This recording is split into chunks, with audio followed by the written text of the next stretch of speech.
አንድ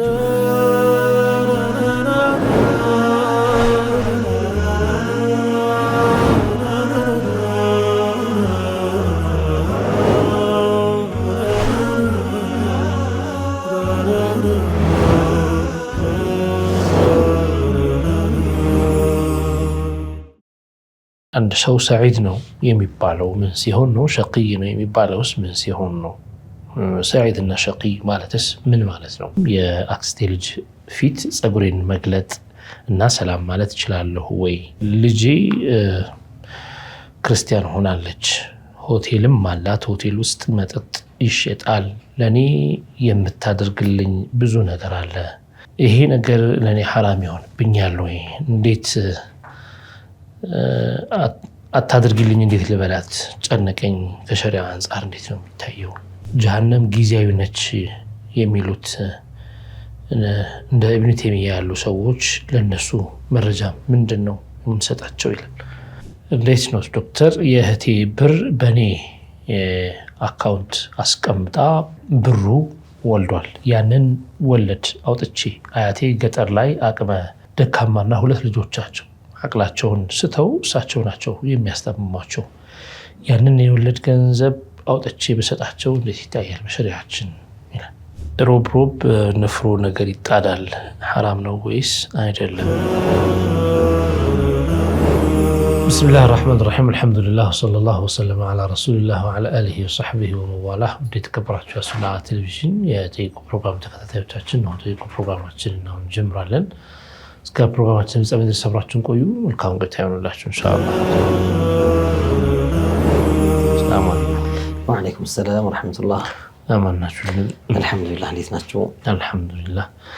ዛሬ ኢንሻአላህ የተለያዩ ጥያቄዎች አሉ እናቀርባቸዋለን። በ0930 መጨረሻ 47 የተላከልን ጥያቄ ምንድነው የሚለው? ሰላም አለይኩም፣ ጥያቄ ነበረኝ። አንድ ሰው ሰዒድ ነው የሚባለው ምን ሲሆን ነው? ሸቂይ ነው የሚባለውስ ምን ሲሆን ነው?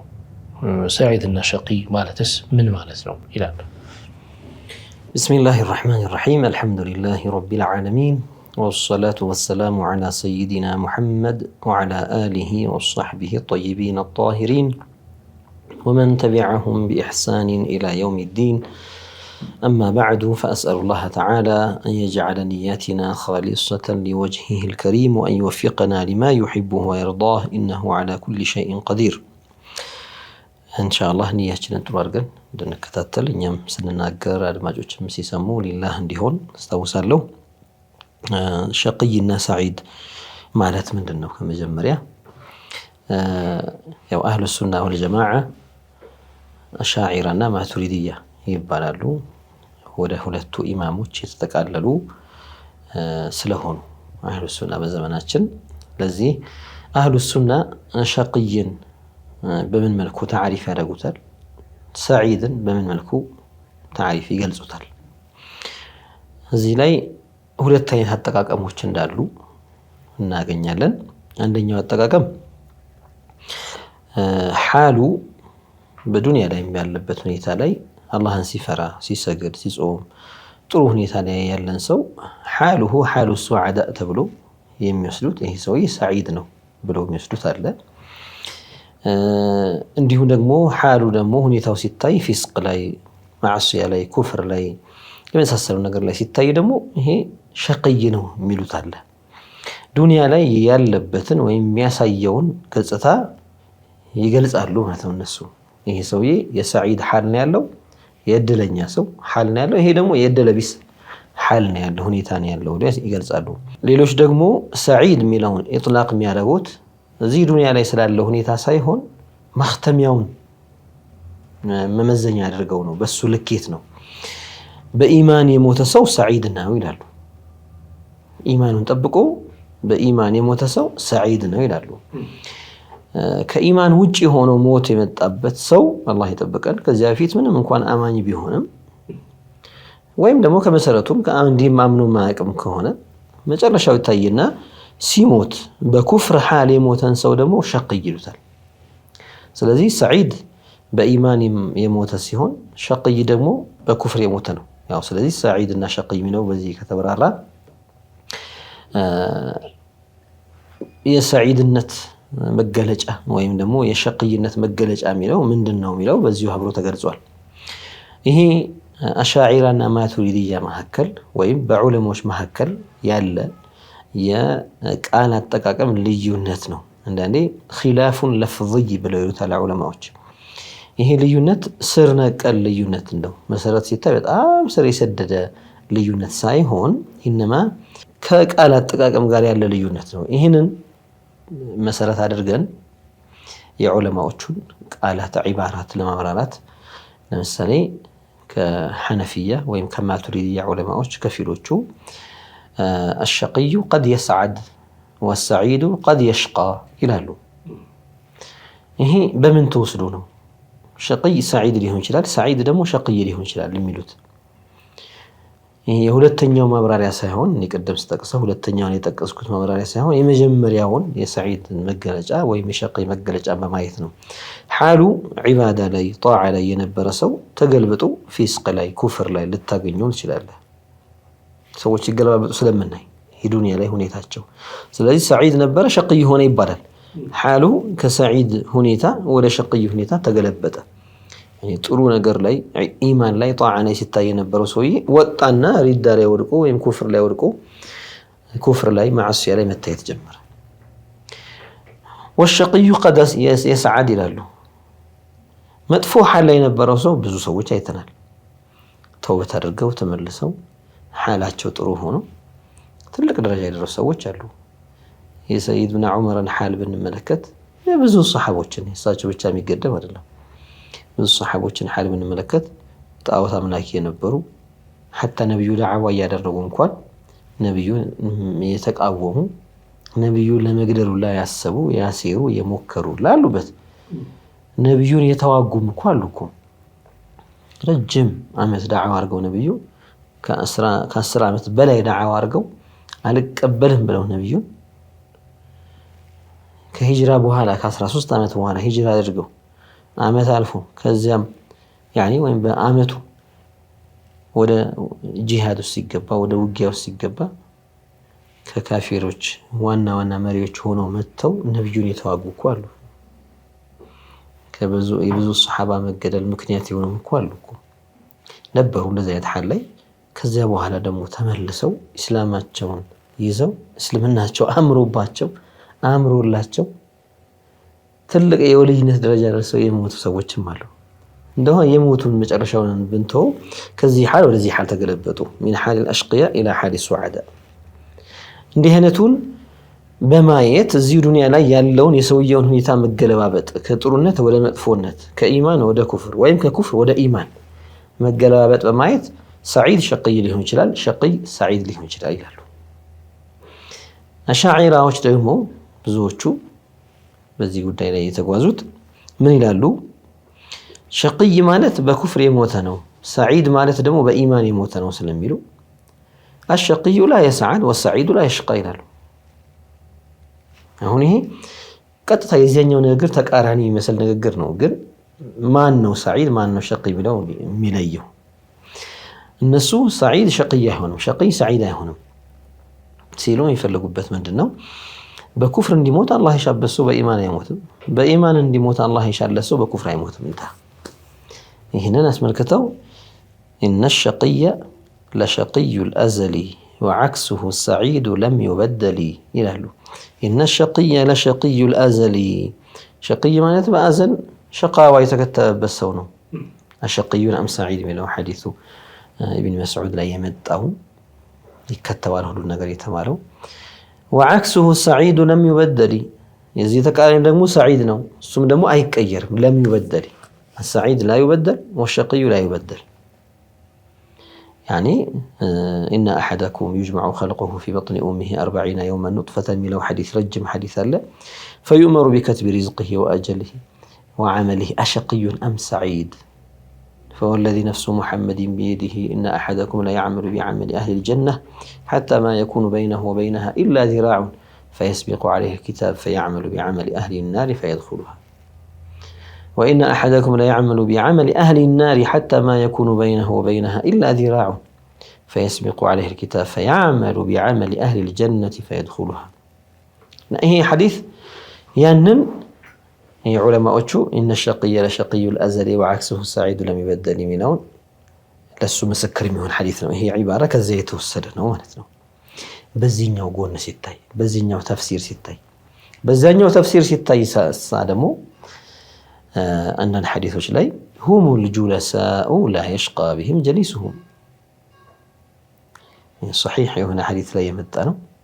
هم الجلساء لا يشقى بهم جليسهم يعني ذكر لا يتقمطوا في يعني مجتمع قوم في بيت من بيوت الله يتلون كتاب الله ويتدارسونه بينهم إلا نزلت عليهم السكينة وحفتهم الرحمة وغشيتهم الرحمة وحفتهم الملائكة وذكرهم الله في من عنده.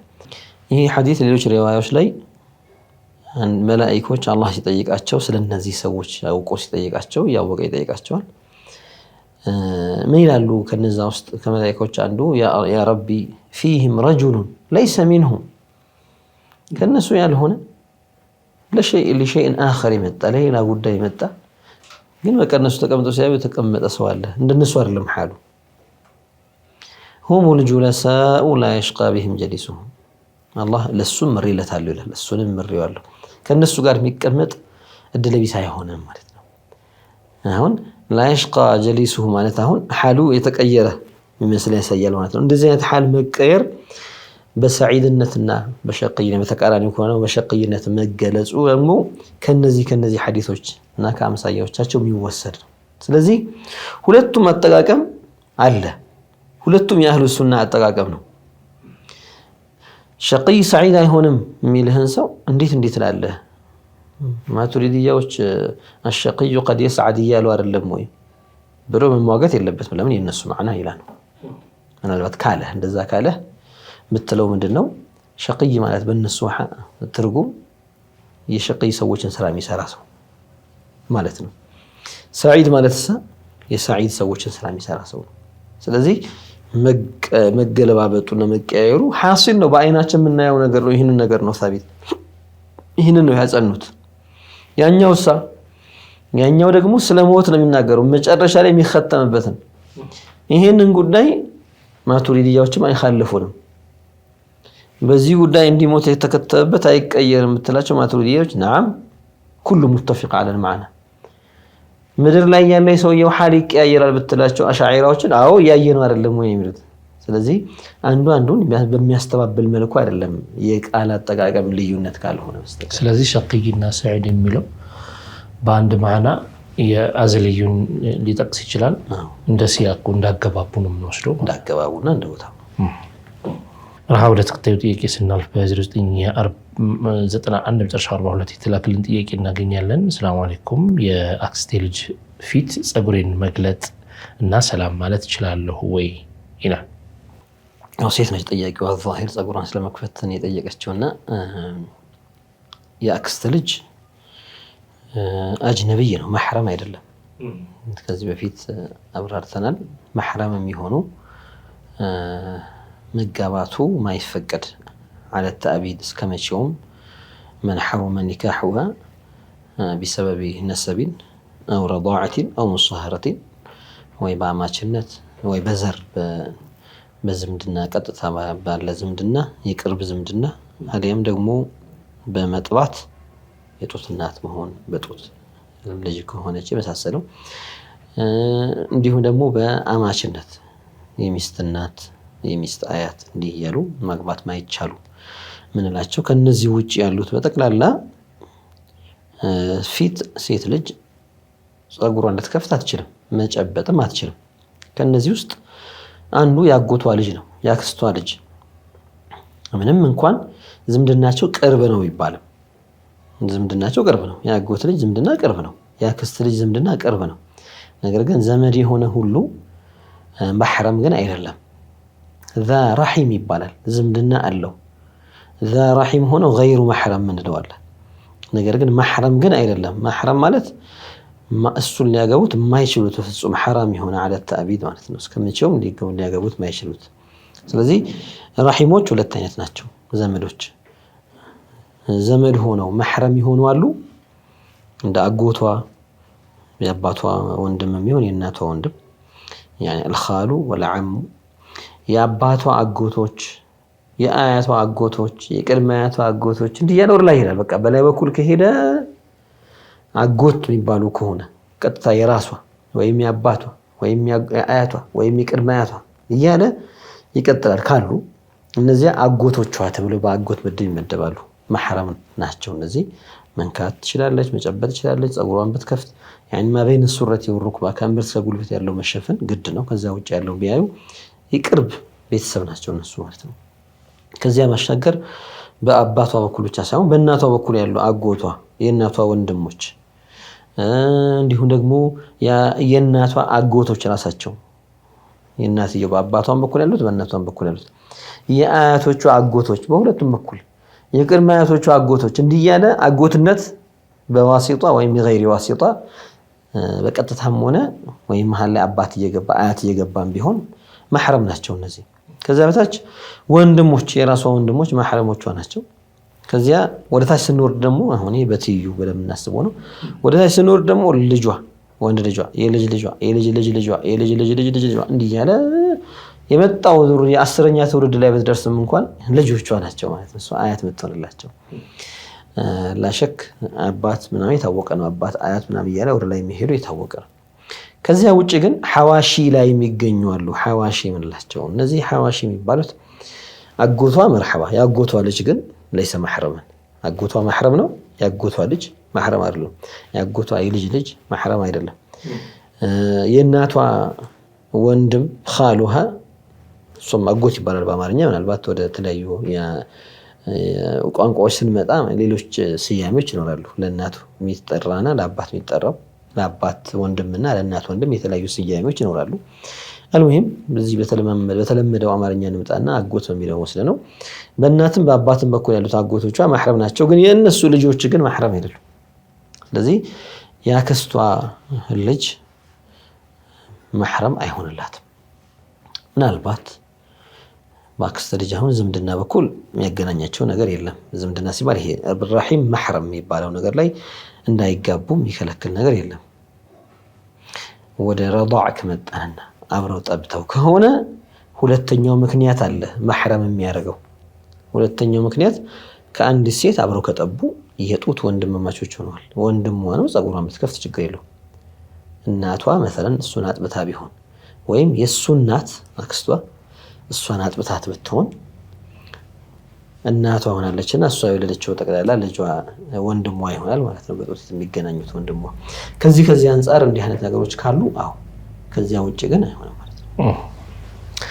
ስለዚህ እንደዚህ አይነት ነገሮች በብዛት አሁን እንደ ሀገራችን ኮንቴክስት ስናየው ብዙ በተለይ በእናት በኩል ያሉ ዝምድናዎች ምናልባት በአባትም ሊሆን ይችላል ያክስት ከሆነ ያጎት ከሆነ ከእነሆ ወንድም ከእነሆ እህት ተደርጎ የሚታሰብ ምንም ነገር እንዳልተፈጠረ ለመሸፈን ሲሞከር ለራሱ የሆነ ምንድነው ይሄን ያክል እህት አይደለሁም እንዴ ወንድምሽ አይደለሁም የሚሉ እይታዎች ለመቅረፍ የግድ ረዳዕ መገኘት እንደው ይሄን ለማስቆም ሲሆን እንደው አስበውበት ቢያጠቡ የተሻለ ይሆን እላለሁ አንዳንዴ። ያው ያኒ በተለይ የተሳሰረ ቤተሰብ ካለ እንዲህ አይነት ነገር ላይ ላለመውደቅ እንደው እናቶች ይሄንን ተዓሙድ አድርገው ቢያደርጉት ያኒ አጋዥ ይሆናል። በቃ ሸሪዓ ላይ እውነትም ወንድሜ ነው ምን الرضاع ስለዚህ በቃ ሐላል ሆነ ጸጉሯን የምትከፍት ወንጀል አይሆንባትም። በነገራችን ላይ ዱንያ የፈተና ሀገር ነች። የሰው ልጅ በየትኛውም እርምጃው ما هو الشيء الذي ينجيني የሚለውን ነው ማሰብ ያለበት። እዚህኛው ጋር ስራመድ ነጃ መውጣው አንተ እኮ እየሄድክ እንኳን እያለ ስትራመድ የምትረግጠውን አስበህ ነው የምትራመደው። ከፍታ ካለው ያንን ከፍታ አስበህ ነው። ደረጃ ስትወጣና ሜዳ ላይ ስትሄድ እኩል አትሄድም። ኮረኮንች ያለበት ቦታ ላይ ስትሄድ እንኳን የምትረግጣቸውን ነገሮች እያሄድህ የምትረግጠው የሆነ እንደዚህ ጠም ድንጋይ ረግጠህ እንደዚህ ፍንግል እንዳያደርገው እየተጠነቀቅክ ነው አይደል የምትሄደው? እኛ ወደ አኺራ እየተጓዝን ያለ ነው። ወደ ቀብር እየተጓዝን ያለ ነው። ጉዟችን ላይ ማያሰናክለን ወይዝር ማመጣብን ወንጀል ማንሸከምበትን እርምጃ ነው መራመድ ያለብን። ስለዚህ ተራመድ ያኔ የምትሰራቸው ስራዎች ማለት ነው። ቤተሰብ ጋር ነህ። እዚህ ቦታ ላይ ምን ማድረግ ነው ከኔ የሚጠበቀው? መጨበጥ አይፈቀድልኝም ስለዚህ ከዚህ መከልከል ከኔ ይጠበቃል ዋጅብ ነው አልጨበጥም ሰው ብዙ አወራ አንቺ ወንድምሽ አይደል እንዴ ተነሽና ጨብጪው እንጂ እንዴ ያራቃችሁ ምናምን ጃሂል ነው የሚያወራው حكم الشرع ما كونه كسبنا እናስተምራቸዋለን አቁምና የሚፈልጉት እናርግላቸው ግን አይባል እኛን የሚያዘል ጌታችን አላህ Subhanahu Wa Ta'ala ነው በነብዩ ሰለላሁ ዐለይሂ ወሰለም መንገድ እንድንሄድ ሳቸውን የሚያዙ ስለዚህ ይህንን መንገድ ተከትለን እንሄዳለን መሃል ላይ የሰዎች አስተያየት ባካርገው ባካታርገው ምን ተካብዳለህ ምናም ቢመጣ ላኑባሊ ይሄን ነገር ጆሮአችን መስጠት የለብንም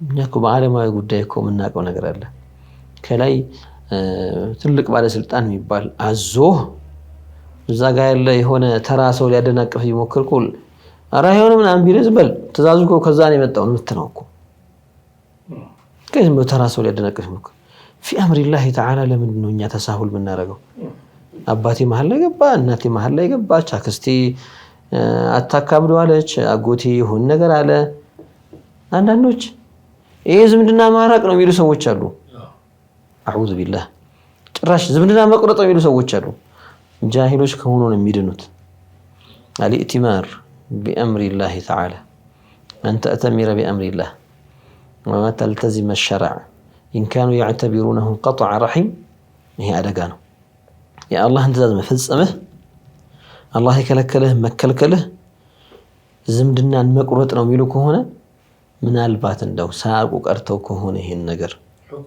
ሁክሙን እንደ እውነትም እኛ ያለቀጥ ለማራቅ ስንል ምን ሰራው ነገር መስሏቸው ከሆነ ረጋ ብለን እናስተምራቸዋለን ወይን ካነ ጀህሉሁም لا ينجيهم من الإثم እንደው ኢማንን የሚጎዳ ነገር ላይ አልደረሱም ማለት ግን እንደፈለጉ ይናገሩ ማለት ግን አይደለም ለምን ሳያውቁ ማውራት ያስቀጣል ማዕሲያ ነው ስለምን መታወራው ይቻላል አይቻልም ያልክ ነው هذا دين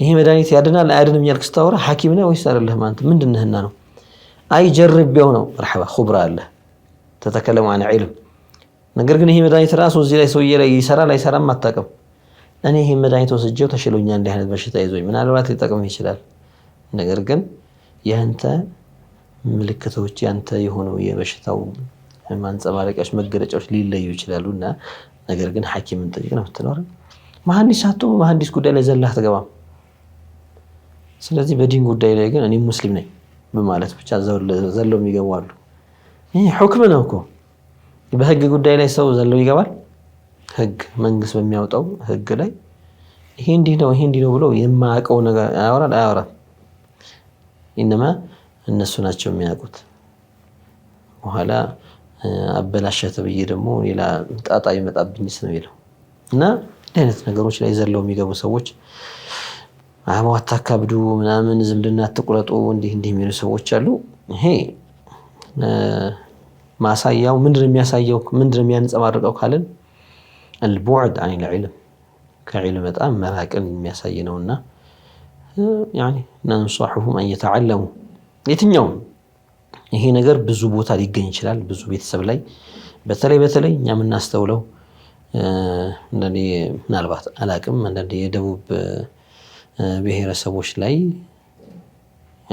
እስልምናው ጋር በጣም ተሰር ያለው ብዙ ሙስሊም ያለበት ቦታ በቀቢላም ብሔረሰብ ሆኖ አንዳንዴ ግን አጎትሽ ነው ሰላም በይው ምናምን ይባልበት ነገር አለ ምንድነው ሲባል ያባቷ ያጎት ልጅ ነው መሰለን አጎቱ አይደለም ሁሉንም አጎትሽ ነው ሴት ከሆነች አክስት ነች ሰላም በላት ተነስ እንጂ ሳማት ይባላል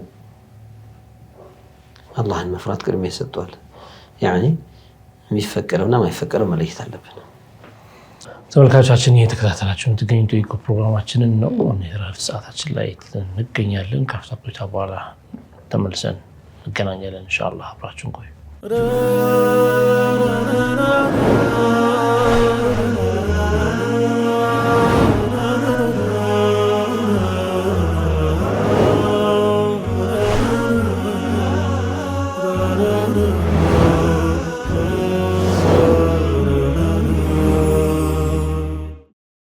ተመሰናት ተመልካቾቻችን የምትከታተሉት በአሱና ቴሌቪዥን ብቻ እየተላለፈ የሚገኘውን ጠይቁ ፕሮግራማችንን ነው። ከኛ ጋር ነው ኢንሻአላህ።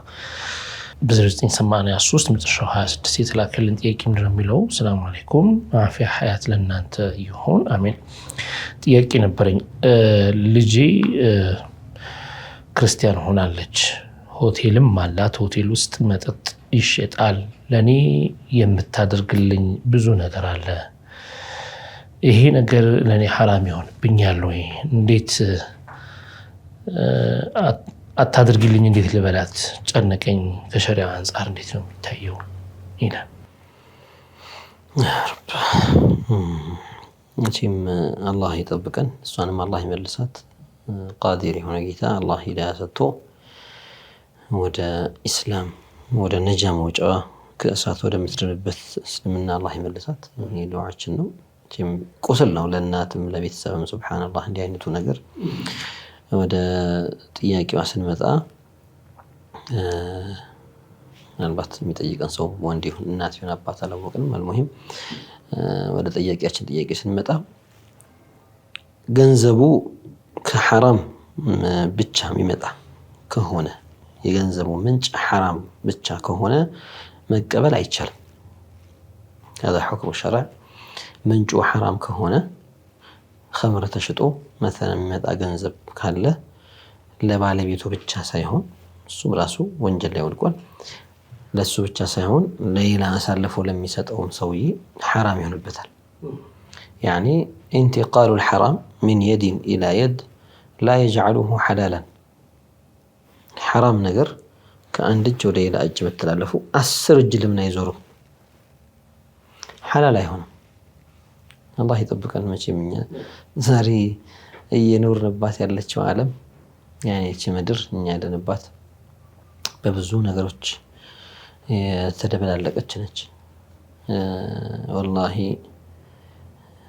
ሐዲስ ላይ የመጣው ሰው ሐራምን በጣም ለመሸሽ ቢሞክርም እንኳን እንደው ጉባሩ እንኳን ይደርሰዋል ሲባል ይሄ አቧራው ይደርሰዋል ሲባል በተለይ በአሁን ሰዓት የምናየው የወረቀት ብር ወይ ደግሞ በሰው መካከል ላይ ሐራም ሐላል የሚሰራው ድብልቅልቅ ያለው ይሄ ገንዘብ የሚሽከረከረው ነገር ምን አይነት ገንዘብ እጃችን እየገባ እንደሆነም አላህ ይወቀው። ያኔ አላህ ይሁነን። አንድ ጊዜ ሳናስበውና ሳናቀው ሳንቀስደው እኛ ጋር የሚመጡ ነገሮች ሊኖሩ ይችላሉ። አናቀውም። ናም ሸርዕ አላስገደደህም መበርበር መፈተሽ ምን ማድረግ፣ ግን ሳታቀው ተሽከርክሮ የሆነ ሐራም ከሆነ ፋብሪካ የወጣ ከኸምር ፋብሪካ የወጣ ምን ተሽከርክሮ የሆነ ቦታ ይመጣል። መቼም አሁን ወደ ሁክሙ ስንመጣ ይቺ ልጅ ኸምር ብቻ የምትሸጥ ወይም ደግሞ ሌሎችም ሐራም ለመስራት ሆቴል የምታከራይ ምናልባት ሴተኛ ዳሪዎች ለዚና የሚፈልጓቸው ክፍሎች ሊሆኑ ይችላሉ። ሌላ ወይም የበከተ ስጋ ወይም ደግሞ እኛ እስልምና ላይ በክት ነው ብለን የምናስበውን ነገር እየሸጡ ምግብ ቤትም እንኳን ቢሆን ከዚያው ክርስቲያኖች ናቸው ከተባለ ወይም እሷ ክርስቲያን ሆናለች ነው ያለችን ወይም ያለን እንግዲህ ጠያቂያችን የሚመጣው እነሱ አርደው የሚያመጡት ነገር ኩፍር ጠርተው የሚያርዱት ነገር ነውና የበከተ ነው የሚሆነው። እኛ ጋር ሐላል አይደለም። ይሄም እዛ ምግብ ቤት ውስጥ ወይም ሆቴል ውስጥ ይሸጣል፣ ይሰራበታል፣ ለሰዎች ይቀርባል። ከሱ በኩል የሚመጣው ነገር ሐራም ነው። በሐራም በኩል የሚመጣ ከሆነ ለእሷ ብትሰጣት እንኳን የሆነ ነገር ይዛላት ብትመጣ ገንዘብ ብትልክላት የመሳሰለው ያ የሐራም ገንዘብ ነው፣ አይኑ الحرام ነው ከተብሎ ከታወቀ ክልክል ይሆናል፣ መቀበሉ አይቻልም። ነገር ግን ሁክሙ ሸርዕ በግልጽ መቀመጥ ስላለበት ከዚህም በፊት እንዳብራራ ነው አንድ ሰው ሐላልም ሐራምም ገንዘብ ካለው የሐላልም ምንጭ አለው የሐራምም ምንጭ አለው። ከዚህ ሰውዬ ጋር የገንዘብ ግንኙነት ካለንኛ ሊሰጠን ቀጥሮ ሊያሰራን ሐላል በሆነው የሥራ ዘርፍ ላይ ወይ ደግሞ በስጦታ መልክ ሊያበረከት አሁን እንደተባለው እናቴ ነች ብለ ሰጣት مثلا በዚህ መልኩ ግንኙነት ስናደርግ ምንድነው ሸሪዓ ያስገደደን? إن عرفنا أن هذا المال من عين الحرام لا يجوز أخذه ይሄ አሁን የሚሰጠን ገንዘብ ይቺ የምትሰጠን ገንዘብ ከሐራሙ ከዐይኑ ከሆነ ከዚህ ከሐራሙ ከሆነ መቀበል አይቻልም። ወኢን ለም ነዕሪፍ አነሁ ዐይኑል ሐራም ይሄ ነገር ከሐራሙ ከራሱ ነው የሚለው ነገር ካላወቅን ግን ሷረ ዐንደና እሕቲማል አን የኩነ ሚነል ሐላል ከሐላሉ ምንጭ ሊሆን ይችላል የሚሰጠን የሚል ግምት እኛ ጋር መጣ። ሸሪዓችን እዚህ ቦታ ላይ አላስጨነቀንም። ልክ ስጋው ላይ ሐላል ከሆነ ሊሆንም ላይሆንም ይችላል የሚል ነገር ሲመጣ ተውት እንዳለው እዚህኛው ላይ ግን አላስገደደንም። ኢሕቲማል ከዚህኛው ከሐላሉ ገንዘብ ሊሆን ይችላል ብለን ከዚህ ሰው ጋር የገንዘብ ግንኙነት ብናደርግ እንችላለን። የገንዘብ ግንኙነት ማለት ገንዘብ ቢሰጠን ብንገዛው የመሳሰለ ማለት ነው። ለምን ይሄ ዐይኑል ሐራም መሆኑን ሐራሙ ራሱ ነው የሚለውን ነገር እርግጠኛ ስላልሆነ ሊሆንም እኮ ይችላል የሚል ኢሕቲማል አለ አይደል? ይኑር። ሸሪዓ አላስገደደህም። ሸሪዓ ያስገደደህ ሐራምነቱን በቀጥታ ካወቅከው ተጀኑ ማድረግ ነው ያስገደደህ። ነገር ግን ይሄ ሁለቱም ይሄም ሊሆን ይችላል የሚባልበት ቦታ ላይ ግን እንደ ስጋ ያለ ጉዳይ ላይ ተጀኑብ ዋጅብ አስሉሁ ተሕሪም ይባላል። ለዚያ ነው አስሉ ሐራም ነው ኢላ ማ ዙኪየ ዘካተን ሸርዕየተን ይባላል። ስለዚህ መጀመሪያ መሰረቱ ሐራም ሆኖ ከዚያ ለሐላልነቱ ማረጋገጫ የሚፈልግ ነገር ሲሆን ያለ ማረጋገጫ አንወስደው።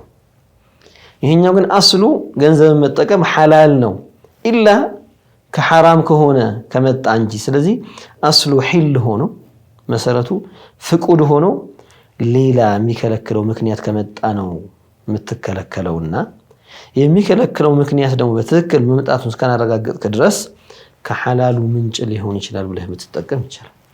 መልካም ወደ ተከታዩ ጥያቄ ስናልፍ በ07 22 መጨረሻ 27 የተላከልን ጥያቄ ነው። ሰላም አለይኩም ጀሃነም ጊዜያዊ ነች የሚሉት እንደ ኢብኑ ተይሚያ ያሉ ሰዎች ለነሱ መረጃ ምንድነው የምንሰጣቸው ይላል። የመረጃ ለነሱ ለመስጠት መረጃው ግልጽ ነው፣ ቁርአን ላይ ያለ ነው። አላሁ ሱብሓነሁ ወተዓላ ስለ አህሉ ናር ሲነግረን የእሳት ሰዎች ሲነግረን ኻሊዲነ ፊሃ አበዳ ብሏል። በብዙ አያቶች ኻሊዲነ ፊሃ የሚለው እዛው ጀሃነም ውስጥ ዘውታሪዎች ናቸው የሚል የቁርአን አያ አለ። አበደን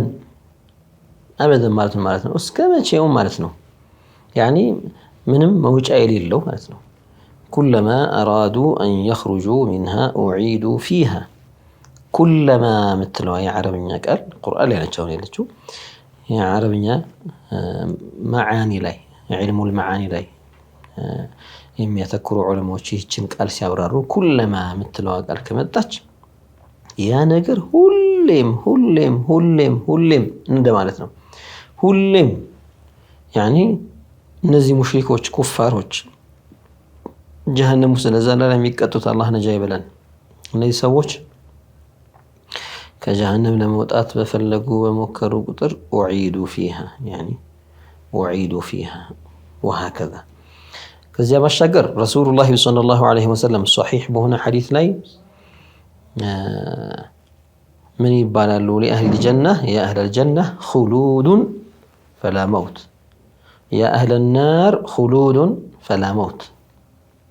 እናንተ የጀነት ሰዎች ዘላለም ነዋሪዎች ናችሁ፣ ሞት የለባችሁ። እናንተ የጀሃነም ሰዎች ዘላለም ጀሃነም ውስጥ ናችሁ፣ ሞታችሁ አታርፉ ይባላሉ። ወዩዝበሑል መውቱ መውትን በከብሽ ቅርጽ እንዲቀረጽ አድርገው አላህ ቃዲሩ ጌታ መውት ዓረብ ነው። ይመጣና ይሸከልና ይመጣል። ثم يذبح في مكان يراه أهل الجنة وأهل النار የጀነት ሰዎችም የጀሃነም ሰዎችም በሚያዩበት ቦታ ላይ ይታረዳል። ያኒ ላ መውት የጀነት ሰዎች ደስታ ላይ ደስታ እየጨመሩ የጀሃነም ሰዎች ደግሞ ወልዒያዙ ቢላሂ ተዓላ ይሄ ጥሪ ተደርጎ ነው የአህለል ጀና ይባላሉ። ያኒ فيلتفتون ويشرئبون ويقولون لبيك ويا أهل النار سيبالهم እንደዛው በተስፋ ካለ ብለው ሱብሃንአላህ ሞት ይታረድና ካሁን በኋላ በሞትም አታርፉ ቅጣት ነው ይባላሉ የጀሃነም ሰዎች። አላህ ይጠብቀን። ስለዚህ እነዚህና መሰል ሐዲሶች ሁለተኛ ከሙስሊሞች አቂዳ ውስጥ ሁሌም ሁሉም ሙስሊም የሚያውቀው ነገር ነው። ጀሃነም አጠፋም ዘላለማዊ ነች፣ ጀነትም አጠፋም ዘላለማዊ ነች። እንዳይጠፉ አድርጎ ዘላለም እንዲቆዩ አድርጎ የፈጠራቸው ፍጥረታት መካከል ጀነትና ጀሃነም ናቸው። ይሄ ሙስሊሙ ሁሉም የሚያውቀው ነው፣ ከማንም ሙስሊም የማይጠፋ ነው። ይህንን ገልብጦ ዘውሮ የቁርአኑን አያ ተሕሪፍ አድርጎ አላህ ይጠብቀን፣ ማዕናውን አበላሽቶ ማዕናውን ዘውሮ በሌላ ትርጉም አድርጎ ማቅረብ ምንም ነጃ አያወጣም።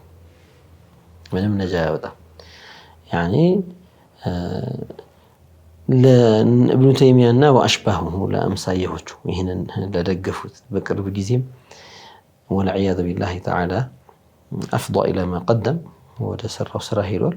ዶክተር ዩሱፍ አልቀረዳዊ ምንድን ነው የሚለው በአንድ ሙሰጀል ላይ ሰምቻለሁ። ቪዲዮ ስለ ኢብኑ ተይሚያ ስለ ጀሃነም ጉዳይ ያወራውን አንስቶ ሲጠየቅ ይህንን ካለ በኋላ وهذا اللائق برحمة الله ብሏል። ወልዒያዙ ቢላሂ ተዓላ እና ይሄ እንዲህ አይነቱ ወልዒያዙ ቢላሂ ተዓላ የዲንን ቀዋዒዶች የሚንድ ንግግር ነው የሚናገረው። አጅመዐት ዐለይሂ ልኡማ ከበፊት መሳኢል ኢጅማዕያ ተብለው ከመጡት ውስጥ አንዱ አናሩ ባቂያ ኢለል አበድ ወልጀነቱ ባቂየቱ ኢለል አበድ ላ የፍነያኒ። ይሄ ዑለማ ኢጅማዕ እየጻፈበት የመጣው የኢጅማዕ ኪታቦች ላይ ቢከፈት የምናገኘው መስአላ ነው። ይህንን እንዳለ ሰርዞ ሙንፈሪድ ሆኖ ሻዝ ሆኖ ወጥቶ ኢብኑ ተይሚያ ይህንን ሱብሓነላህ ላቢሲነ ፊሃ አሕቃባ የሚለውን አያ በራሱ አጣሞ ተርጉሞ ሑቅብ ሚነ ዘመን ማለት ይህን ያክል ዓመት ነው። ከዛስ ከዛ ይህን ያክል ዓመት፣ ከዛ ይህን ያክል ዓመት፣ ከዛ ይህን ያክል ዓመት፣ ከዛ ይህን ያክል ዓመት፣ ያው የተወሰነ ቁጥር ይኖረዋል። ከዛ ያበቃል አለ። ወልዒያዙ ቢላሂ ተዓላ ያኒ ሑቅብ ወራአ ሑቅብን ላ የንቀጢዕ ነው አያው። ዓመታት ያልፋሉ፣ ሌሎች ዓመታት ያልፋሉ፣ ሌሎች ዓመታት ያልፋሉ፣ ሌሎች ዓመታት ያልፋሉ። 80 ዓመትም 85 ዓመት ምንም 86 ዓመት የሚባል ያልፋል። አሁን ሌላ ይመጣል ያልፋል፣ ሌላ ይመጣል ያልፋል፣ መጨረሻ የለውም። ቁርአኑ ራሱ ገልጾት እሱ ይህንን እንደመነሻ አድርጎ ሊያስተባብል ሞክሯልና ይሄ ضላሉ ሙቢን ነው። ስለዚህ ግልጽ የሆነ የቁርአን አያቶች አሉ በልስ የሚሰጥባቸው የቀደም የጠቃቀስኳቸው ማለት ነው። የሙስሊሙን ኡማ እንግዲህ ከላይ ጀምሮ የመጣውን እነሱ ራሳቸው እየናሉት እንደገና ሙስሊሙን አትበታትኑ የሚሉት ነገር ደግሞ በጣም የሚገርመኝ ነገር ይሄ ነው። ሱብሃነላህ ያው ኢስላምን ራሳቸው በሚፈልጉት መልኩ ሊቀርጹት ይፈልጋሉ። እንደ ራሳቸው እይታ እንደ ራሳቸው ግምት ማአዕጀበሁም ወኢዕጃብ ኩሊ ዚ ረእይን ረእያሁም ያኒ ሁሉም በራሱ የራእይ ሲደነቅ ብለዋል ረሱል ዓለይሂ ሰላቱ ወሰላም። እንዲህ አይነት ዘመን ይመጣል እና ኢጅማዕ እያለ ዑለማኡ እያለ የተስማሙበት ነጥብ እያለ ረእዩ ዓጅቦት በራሱ ረእይ ተገርሞ ثم يسعى لنصرة هذا الرأي والعياذ بالله الشاذ ሐሳቡን እንደገና ለማድመቅና ለማጉላት ለማሳመር ለመቀባባት የቁርአን አያ ሲፈልግለት ሐዲስ ሲፈልግለት ሲያበላሽ ሲያጣምም እንደምንም ጠምዞ የቁርአን አያውን ራሱ ለማስኬድ ሲሞክር ሐዲሱን ጠምዝዞ ወደሚፈልገው ቦታ ለማስኬድ ሲሞክር ሻዝ ይሄ መስመሩ አለ ጃዳ ላይ ዋናው መስመር ላይ ያለው ይሄድ ነው። እዛ ገደል የገባውን ሰውዬ መከተል አያስፈልግም። አላህ ነጃ ይበለን።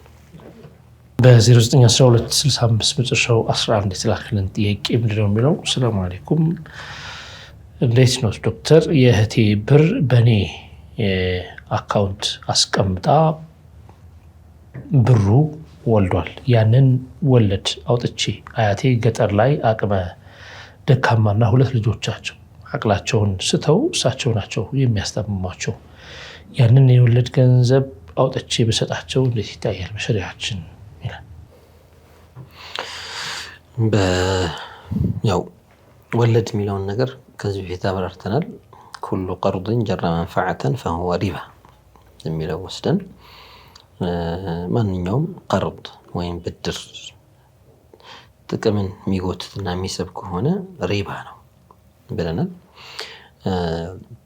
ያ ታስቦ በዚህ አይነት ሙዓመላ የተገባበት ባንክን እንደምናበድር አድርገን ብድር ሰጥተነው ባንኩ ደግሞ ይሄን ያክል ፐርሰንት ወልዶ ይመለስላችኋል ብሎ የሚሰጠን ከሆነ የወለድ ገንዘብ ምንለው ይሄኛው ነው ማለት ነው። ይሄ መጀመሪያ መታወቅ ስላለበት ነው። ምናልባት አንዳንድ ሰዎች እኔ ምን አሳወቀኝ እኔ ብር አስቀመጥኩኝ ከዛ በኋላ ተሰጠኝ እየጨመረ ሄደ የሚሉት ነገር አላቸው። ሙዓመላውን ሐቂቃውን ሳይስናየው ምንድነው አንተ ባንክ ዲፖዚት ስታደርግ ገንዘብ ስታስቀምጥ ስታጠራቅም የባንክ ትርጉም ባንኮች የሚወስዱት ትርጉም አንተ ለባንኩ እያበደርክ ነው። እንደዛ ነው የሚወስዱት። ስላበደርከው ባንኩ ምን ይሰጣል? ፋኢዳ ይሰጣል ወይ ደግሞ ኢንተረስት ይሰጣል። ይሄን ያክል ፐርሰንት ብሎ እያባዛ ያስብልሃል ይሰጣል።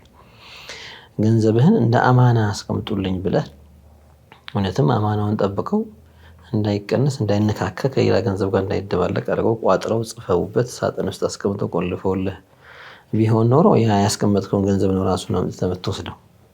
አሁን ነገሮች ተቀያይረዋል። ከወረቀቱ አልፎ ዲጂታል ሆኗል። ሁሉም በቁጥር መላላክ ብቻ ሆኗል።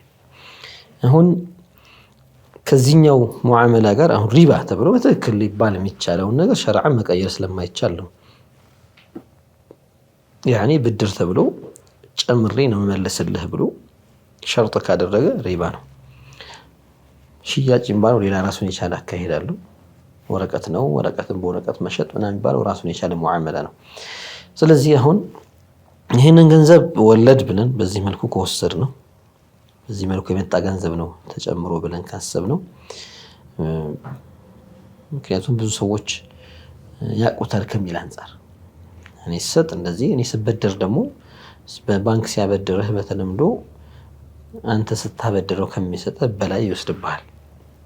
ያኔ ፋኢዳ ብሎ 10 11% 14% እንደ ሁኔታው እንደ የምትገባበት ሙዓመላ ይለያል። አንዳንድ ጊዜ አልሙሂም እኛ እንገባም እንደዚህ ነገር ውስጥ ነው እንደው ነገሩን ለመግለጽ ያክል ነው። አልሙሂም ይሄ እሱ የሚሰጥህን ኢንተረስት ተብሎ የሚወሰድ ከሆነ ወይም ደግሞ የወለደው ገንዘብ ተብሎ የሚሰጥህ ከሆነ ሸርጥ በተደረገው መልኩ ይሄ ወልዶልሃል ተብሎ የሚሰጥህ ከሆነ መጠቀም አትችልም ማለት ነው አንተ። እኔ ግን ምንም እንዲወል ፈልጌ አይደለም ሰጥቼ ሲመልስልኝ ጨምሮ ከሰጠኝ በፍላጎቱ ግን ሌላም ሰው በግል ከግለሰብ ጋር ብናረገው የሆነን ሰው 100 ሺህ ብር አበድሬው ተጠቅሞበት ሐጃውን ስለሞላበት ስለተደሰተ ስላተረፈበት مثلا ከዚህ 100 ሺህ ብር እሱ 150 ሺህ ብር አድርጎት ሊሆን ይችላል 50 ሺህ ብር አትርፎ ሊሆን ይችላል። ሰበቡ ከሊ አይደለ አንድ 10 ሺህ ብር ጨምሬ ለመለስለት ብሎ 110 ሺህ ብር አድርጎ አስተላለፈለት። ምንድነው ስትለው ሀዲያ ነው አለ። ምንም ችግር የለውም። በዚህ መልኩ የሚሰጥህ ከሆነ ድርጅትም ይሁን ግለሰብም ይሁን ማንም ይሁን በዚህ መልኩ የሚሰጥህ ከሆነ ያንተ ነው መጠቀም ችግር የለውም ማለት ነው። ክልክል አይደለም። እሺ ከዚያ ይሄንን እኛ በመጀመሪያው ነጥብ እንሂድ። ኢንተረስት ነውና ወለድ ከሆነ حرام ነው የሚለው ከሄድን ለምን ጉዳይ ነው የሚውለው እንዲህ አይነት ገንዘብ በደን ካልን እንዲህ አይነቱ ገንዘብ የሚውለው في مصالح عامة ለሙስሊሞች የጋራ ጥቅም ነገር ላይ ይውላል። ለባለቤቱ በቀጥታ ብታውቀው ኖሮ ያንተ ስላልሆነ መመለስ አለብህ። ይሄ ያንተ ነው ብለህ ባለቤቶቹ ማይታወቁ አላፍ ሙአለፋ የሚሳተፉበት ደብለቅልቁ የወጣ ሁሉም ሰው እንትሚልበት ከሆነ ደግሞ المال الضائع ከሚባለው ውስጥ ይገባል። ባለቤቱ ማን እንደሆነ የማይታወቅ አይነት ገንዘብ እንዲህ አይነት ገንዘብ እጅህ ላይ ቢገባ ምን እንደምታደርገው ባለቤቱ ከታወቀ ሄደህ ልትመልሰው ነው። ያልታወቀ አይነት ገንዘብ ሲሆን ምን ይደረጋል? ይስረፉ في مصالح المسلمين የሙስሊሞች የጋራ ጥቅም የሚባል ነገር ላይ ይውላል። ለዚህ የሆኑ የሚያጋራቸው የጋራ ሲባል በነገራችን ላይ እያንዳንዱ ሙስሊም ይጠቀምበት መሆን ሸርጥ አይደለም። ጀማዓቱ من المسلمين የሚጠቀሙበት ሊሆን ይችላል። ያው የጋራ ሆነ ማለት ነው። ስለዚህ እዚህ ላይ ይውላል። አንዳንድ ዑለሞችም ይጠቅሳሉ እንዲህ አይነቱን ገንዘብ للفقير المعدم በቃ እንደው ምንም ነገር የለው ነው አሳማና በክት ለመብላት የደረሰ የሚበላው ነገር የለው እዛ ደረጃ የደረሰ ካለ ለሱም ቢሰጠው ብለው የሚሉት ነገር አላቸው። على كل حال ለዘመድ ለልጅ ለቤተሰብ ለመሳሰለው ለአያት ለምን ከንጹህ ገንዘብ መስጠት ነው።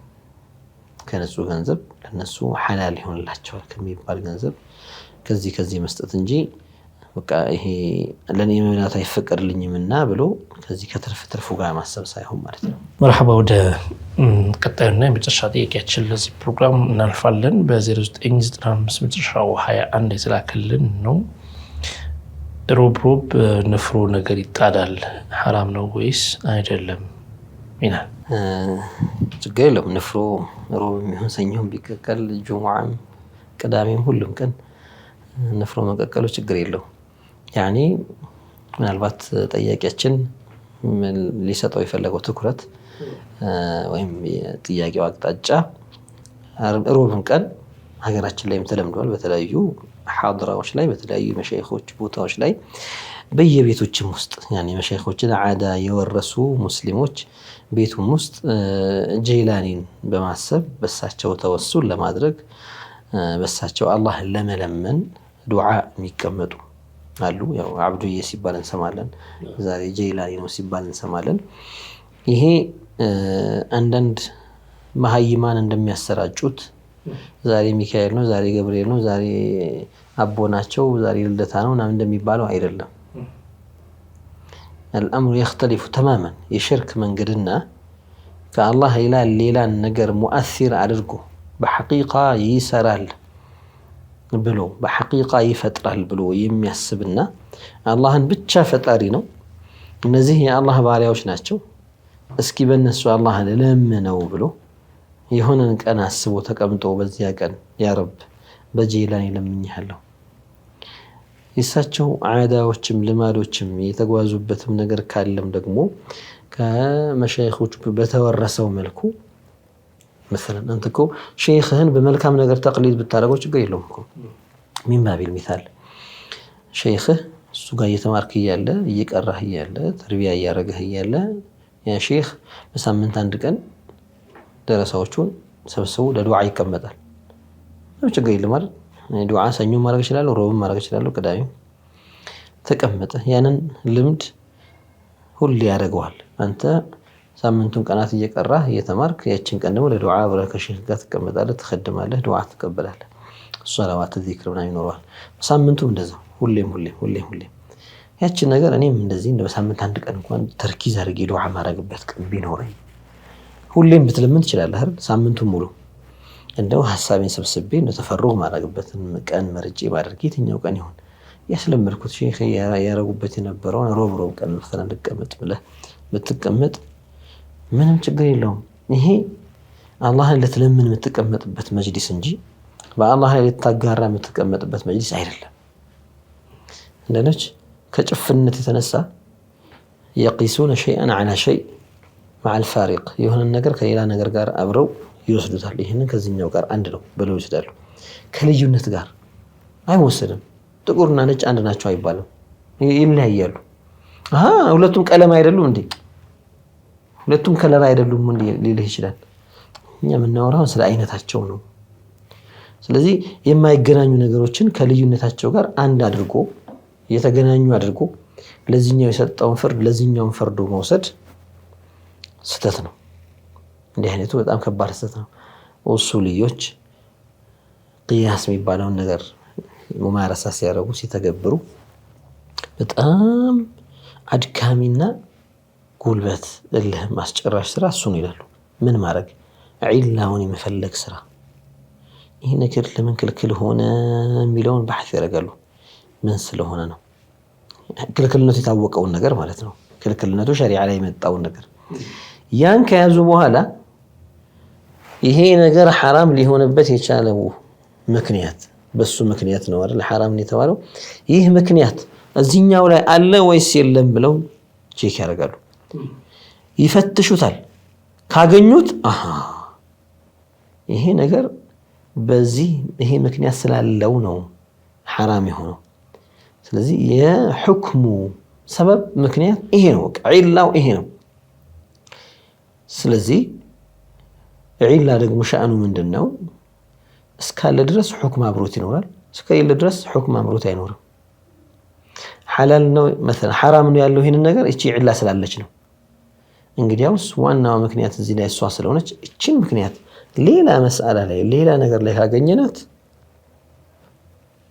ዒላው ኖሮ ሁክም አይኖርም የሚባል ነገር ስለማይኖር ምክንያቱ አለ፣ ፍርዱም ተከትሎ ይመጣል። እዚህኛው ላይ የሰጠኸውን ፍርድ ለዚህኛው እንሰጣለን። ጂላኒ ብለው ሰይዱና ኸድር ብለው ወይም ደግሞ አብዮ ብለው መሰለን መሻይኾችን አስበው ዱዓ የሚቀመጡ ሰዎች ያ አላህ ያ አላህ ያ አላህ የሚሉ ሰዎች በመሐሪ አላህ በሰይድና ኑር ሁሰይን ለምኜሃለሁ፣ በሼክ አብዱል ቃድር ለምኜሃለሁ፣ በሰይድና ኸድር ለምኜሃለሁ፣ በነብዩ ለምኜሃለሁ የሚሉ ሰዎች አላህን እየለመኑ ነው፣ አላህን እየተገዙ ነው፣ ዒባዳ እያረጉ ነው። ከኒሳ ሄደው ዛሬ ልደታ ነው ዛሬ ምናምን ነው የሚሉ ሰዎች በአላህ ላይ እያጋሩ ነው፣ ሽርክ እየፈጸሙ ነው፣ መስቀል እየተሳለሙ ነው፣ አላህን አንድም ሶስትም እያሉ ነው። ቀሳውስቶቻቸውን እንኳን ሳይቀሩ የመማር መብት እየሰጧቸው ነው። ወመን የግፊሩ ዙኑበ ኢላ አላህ ነው አይደል? ማረኝ እያሉ ነው። እነዚያን እንኳን አማልክት ብለው ያሰቧቸውን አይደለም ቀሳውስቶቻቸውን እንኳን እንደዛ ብለው የሚያምኑ ሰዎች ናቸው። የእነዚያ ተግባርና ይሄ አላህን የሚለምነው በጂላኒ ለምኜሃለሁ የሚለው ተግባር ምን አገናኘው? ማይገናኙ ነገሮች ናቸውና ዝም ብሎ ጺምን አይተህ እኮ በጺም አይፈረድም አይደል? ጺምን አይተህ አንተ ለምን ጺም ታሳደጋለህ? ክርስቲያኖች እኮ ጺማቸው እያሳደጉ ቄሶች እኮ ጺም አላቸው ይባላል። ስለዚህ ሁክም የሚገነባባቸውና የማይገነባባቸው የሚባሉ መሳኢሎች አሉና መለየት ያስፈልጋል። ቀን አታምልኩ የሚሉትም ነገር አለ። አዎ ቀን ማምለክ የሚባለው ነገር ራሱ እኔ ቀን የሚያመልክ ሰው ከሙስሊሞች ውስጥ አላገኘሁም። ሙስሊም ሆኖ ቀን ካመለከ ሙስሊም ስለማይሆን ማለት ነው። ምን ማለት ነው ቀን ማምለክ ማለት? ይሄ ቀን የትኛው ነሃሩ ብርሃኑ ነው ወይስ ጨለማው ነው? መቼም ያለህባት ምድሯ ነች እኮ አይደል? ቀን እየተሽከረከረ ዛሬ ሰኞ ይሆናል፣ ነገ ማክሰኞ ይሆናል፣ ከዛ ሮብ ይሆናል፣ ሐሙስ ይሆናል አይደል? ምኑን ነው አሁን ቀን ማምለክ ሲሉ አሁን ብርሃኑን ማምለክ ማለት ነው? ይሄ የሰኞ ቀን ነሃርን የቀኑን ክፍል ወይም የሰኞን ቀን የማታውን ክፍል ጨለማውን ማለት ነው። መን ሚነል ሙስሊሚን ማን የፈዓሉ ዛሊከ ከሙስሊሞች ውስጥ ቀንን የሚያመልክ ማን አለ? ቀን መርጦ ዱዓ የሚያደርግ አለ። ቀን መርጦ ዱዓ የሚያደርግ አለ። አንዳንድ ሐዲሶች ላይ መጣውም ስላልገባቸው ነው ይሁን ዒባዳን ከሰራችሁት ሁሌ ስሩት የሚለውን ሐዲስ ያኒ ነብዩ ሰለላሁ ዐለይሂ ወሰለም ከስራዎቻቸው ውስጥ የሚወዱት ማዳወመ ዐለይሂ ሷሂቡሁ የሚሰራው ሰው የዘወተረበት ነው። ይሄ እንዳለ ሁሉ ነብዩ ሰለላሁ ዐለይሂ ወሰለም ሰኞንና ሐሙስን መርጦ ደግሞ ጾመዋል ለማለት ለኹሱሲሂ ማላላቸው ነገር። ስለዚህ ኢኒ ኡሰሊ ወአፍጡሩ ያኒ ወአሱሙ ወአፍጢሩ ብለዋል። እኔ ጾማለሁ አፈጥራለሁ፣ ሁሌ አልጾምም። አንዳንዴ ተከታታይ የጾምበት ጊዜ አለ፣ አንዳንዴ አልፎ አልፎ የጾምበት ጊዜ አለ። ለይልም እቆማለሁ አርፋለሁ ደግሞ ያኒ አናም ሰግዳለሁ ተኛለሁ። ስለዚህ እቺኛው እንግዲህ ለክፍል ላይ ብቻ ለምጾም ሰገድክ እቺኛውስ ይባላል። እንደ ችግር ያለባቸው ሐዲሶችን በማዕናቸው ማይረዱ ሰዎች እንዲህ አይነት ነገሮችን ያወሳስቡታል። አሱብይነታቸው ነገሮች ላይ እንደው ያለቀ እንደው ማጥበቃቸው ተነጥቷቸው ምን ጋር ይወስዳቸዋል? አህካሞችን መደበላለገር አላህ ሰው በሰው በዚህ አጋጣሚ እኛ አላህ ብቻ ስላለን ይሄ መጥፎ ነው ወይ የሚሉት አባባል ደግሞ አምጥተዋል ዶክተር። አሁን ይሄ ስለተወሱሉ ስለይበቃል ወይስ ይቻላል ወይስ አይቻልም እያወራን ይቻላል ችግር የለውም ከዚህ አንፃር እየተባለ እኛ አላህ ብቻ ስላለን ችግር አለው ወይ?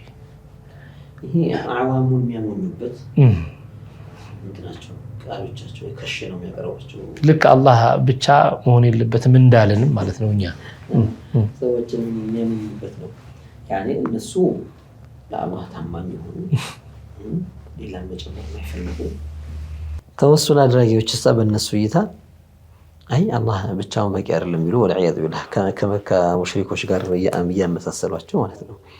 አይ የሆነ ነገር እንጨምርለት የሚሉ ማ هذا ረሱል ዓለይሂ ሰላቱ ወሰላም ተወሱልን ካስተማሩ ከሳቸው ላይ ተውሂድን የሚያውቅ ማን አለ? አላህ ጋር ሌላ ተጨማሪ እያሉ ነው ወይ በእናንተ እይታ? አስለን ተወሱል ማድረግ እኮ ግዴታ ነው እላለሁ። ጃኢዝ ነው ያለው ይቻላል ነው እንጂ ይፈቀዳል ነው ያለው። የፈለገ ሰው ያ ረብ በነብዩ ለመንኩ ይበል፣ የፈለገ ሰው ደግሞ ያ ረቢ እኔ ضعيف ለመንኩ ይበል። ያኒ በእከሌ ብሎም አይለምን ከፈለገ አንዳንድ ሰዎች ትልቅ ሰው ጋር ሄዱ ዱዓ አድርገል የሚሉ ሰዎች አሉ አይደል ሌሎች ደግሞ እኔ ራሴ ለምነዋለሁ ጌታዬን እንግዲህ እንዳረገኝ አርገኝ ምን አረጋለሁ እንግዲህ ወንጀሌን አውቃለሁ እያሉ ነው የሚለምኑ ሰዎች አሉ ታዲያ ምን ችግር አለው ይሄኛውም ለመነ የለመነው አላህን ነው መሃል ላይ በነብዩ ብሎ ቢለምንም ማለት ነው በደጋጎች ለመቃረብ ፈልጎ ነው ይሄኛው ደግሞ ለመነ ስለዚህ ይሄኛው ሙወሂድ ያኛው ሙሽሪክ ተብለው የሚደመደም ሳይሆን ሁለቱም ይሄኛውንም ሙእሚን ነው ይሄኛውንም ሙእሚን ነው ብለን ነው እናምነው እኛ ካላረክ ዱዓ ሙስተጃብ አይሆንም አላልንም ተወሱል ግዴታ ነው አላልንም ግን አመቱ الناس ለህዝቡ ላይ የሆነ እነሱ ነጥብ ምንም ብትወስ ሚሉ ሰዎች አሉ እንደዚህ ገቡና አው እኔም የሱን ሐሳብ ደግፈዋለሁ ምናምን ሚሉ ሰዎች አሉ አው መተዋሻልም ይላል አንዳንዶች ሰጣገባ ውስጥ የተገባበት ነገር ወይም ክርክር ያለበት ነገር ሁሉ ቢቀርስ ሚሉ ሰዎች አሉ እኛ እኮ ከነሳራ ጋር በአላህ አንድነት ጉዳይ እኮ ክርክር እኮ አለ በአላህ አንድነት በአላህ ጌትነት ጉዳይ ላይ አይወልድም አይወለድም የሚለው እኮ ቁርአን ስንት ቦታ መልሶላቸው አይደለም ኺላፍ ያለበት ነገር እንተው ይባላል ተውሂዱን እንተው እኮ ነው በቃ ይሄ ክርክር አለበት ከሌሎች እምነት ሰዎች ጋር ትንሽ ንትርክ ያለበት ሰው እንተውና ይባላል ወዴት ሊመጣ ነው ከዛ በኋላ ወህዳኒየቱላህ አንተ ወዴት ሊመጡ ነው ስለዚህ የሆነ አቧራ ያስነሱ ሰዎች ካሉና የሆነ የኺላፍ መስአላ ለማስመሰል የሞከሩ ሰዎች ካሉ የነሱን ሐሳብ ወስዶ አንድ ሰው ዳኛ ሆኖ በቃ እኔ የሚያጨቃጭቅ ነገር ነው መግባት አልፈልግም ተወሱል ነው ያጨቃጭቃል ላ አጨቃጭቅም እንደኑ ዝም ብሎ ከግንብ ጋር ካልተጋጨው የሚል ሰው አለ መጥቶ ይጋጫል ምን ታረጋዋለህ እንግዲህ ጭንቅላቱ ተሰበራል እንጂ ሐቁ ይሄ ነው ይያልክ መናገርህ አንተን ግንብ ነው ተራራው ተራራ ነው ማለት መስአላን ኺላፍ ያደርጉ እንደዚህ አላህ ብቻ ማለት ሰበብ አትጠቀሙ ነው በሌላ አነጋገር እንደዛ ከሆነ ለምን ሲረባቸው ምግብ ይበላሉ ለምን ውሃ ይጠጣሉ ለምንድነው የተለያዩ ነገሮችን የሚጠቀሙት አስባቦችን የሚጠቀሙት ለምን ገንዘብ ይይዛሉ አላህ ብቻ ለምን አይሉም እንደዛ እኮ ዶክተር አላሁ ተዓላ መጠቃቀምን ጥቅምን ነገሮች ላይ ይፈጥራል አይደል ረሃብ መቅሮጥን ነገር ላይ ፈጥሮታል አላህ ምግብ ላይ ጥምን መቅሮጥ የሚባለውን ማዕና አላህ ውሃ ላይ ወይ የሚጠጡ ነገሮች ላይ አስቀምጦታል ይህን ነገር ሰበቡን መውሰድህ ያ አላህን የጥቅም ፈጣሪነት መካድ አይደለም በል አላህ እዚህ ነገር ላይ ጥቅምን ፈጥሯል ብለህ አምነህ የምታደርገው ነገር ነው ወልዮችንም ተወሱል ስታደርግባቸው ነብዮችንም ተወሱል ስታደርግባቸው አላህ በእነሱ መጠቀምን ፈጥሯል ብለህ ነው ተበሩክ ስታደርግም እነሱ ላይ አላህ በረካን ፈጥሯል ብለህ የአላህን ወህዳንያ የምታጸናበት እንጂ ተውሂድ የሚጻረር ነገር አይደለም مرحبا دكتور እንግዲህ እዚህ ላይ እንጨርሳለን ፕሮግራማችንን ከሰዓት አንፃር ለሰጣችሁን ምላሽ ባረከላሁ ተመልካቾቻችን እየተከታተላችሁ የነበራችሁ ጠይቁ ፕሮግራማችንን ነው ይሄ ፕሮግራማችን ሁሌም ጁምዓ ምሽት 3 ሰዓት እንዲሁም ደግሞ እሁድ ቀን 7 ሰዓት ወደ እናንተ ይደርሳል በተለመዱ ስልክ አድራሻዎቻችን በኩል ጥያቄዎቻችሁን በትክክል እናስተናግዳችኋለን አብራችሁ ስለነበራችሁ እጅግ እናመሰግናለን ሰላም አለይኩም ወራህመቱላሂ ወበረካቱ